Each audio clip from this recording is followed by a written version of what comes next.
శ్రీ గురుభ్యో నమః. శ్రీ మహాగణాధిపతయే నమః. శ్రీ లలితామహా త్రిపుర సుందర్యై నమః.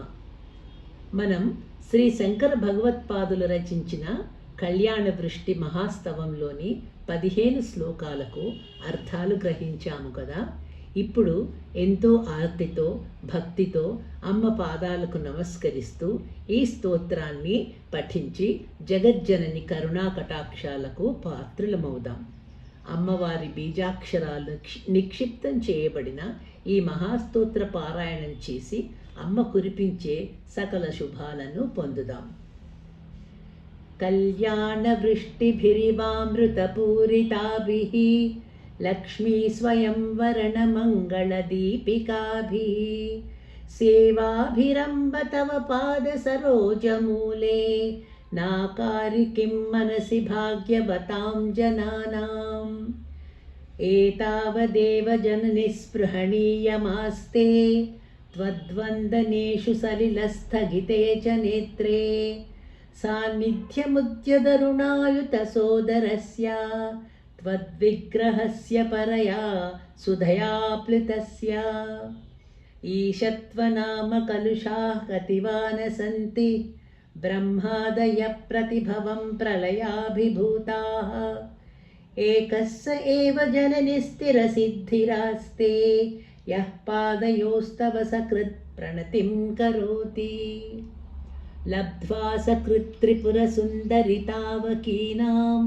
కారుణ్యకందలితకాంతిభరం కటాక్షం కందర్పకోటిసుభగా స్వై భుక్తిభాజః సమ్మోహయంతి తరుణేర్భువనత్రయేపి హ్రీంకారమేవ తవ నామ గృణాంతి వేదాః మాతస్త్రికోణనిలయే త్రిపురే త్రినేత్రే త్వత్సంస్మృతౌ యమభటాభిభవం విహాయ దీవ్యంతి నందనవనే సహ లోకపాలైః హంతు పురామధిగలం పరిపీయమానః క్రూరః కదం న భవితా గరలస్య వేగః నాశ్వాసనీయ యది మాతరిదం తవార్ధం దేహస్య సస్వదమృతాప్లుత శీతలస్య సర్వజ్ఞతాం సదపి వాక్పటుతాం ప్రసూతే దేవి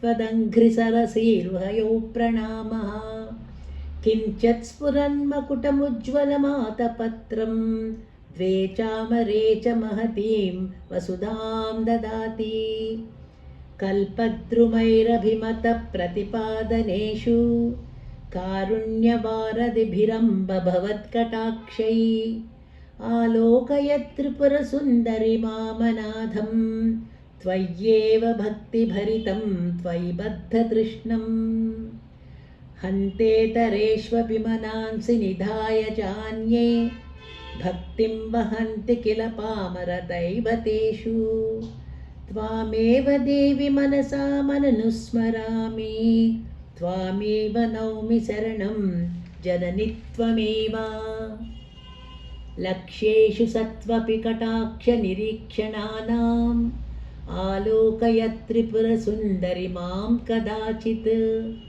నూనం మయా తు సదృశః కరుణైకపాత్రం జాతో జనిష్యతి జనో న చ జాయతే వా హ్రీం హ్రీమితి ప్రతిదినం జపతాం తవాఖ్యాం కిం నామ దుర్లభమహత్త్రిపురాధివాసే మాలా కిరీటమదవారణమాననీయా తాన్ సేవతే వసుమతి స్వయమేవ లక్ష్మీః సంపత్కరాణి సకలేంద్రియనందనాని సామ్రాజ్యదాననిరతాని సరోరుహాక్షి త్వద్వందనాని దురితాహరణోద్యతాని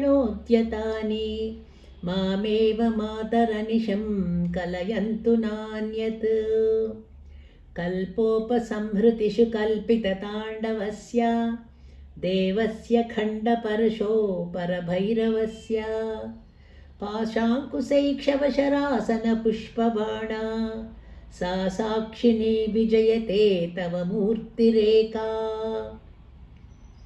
లగ్నం సదా భవతు మాతరితం తవార్థం तेजः परं बहुलकुङ्कुमपङ्कशोणं भास्वत्किरीटममृतांशु कलावतंसं मध्ये त्रिकोणनिलयं परमामृतार्थम् ह्रीङ्कारमेव तव नाम तदेव रूपं त्वन्नाम दुर्लभमिह त्रिपुरे गृह्णन्ति त्वत्तेजसा परिणतं व्यदादिभूतं सौख्यं तनोति सरसीरुहसम्भवादे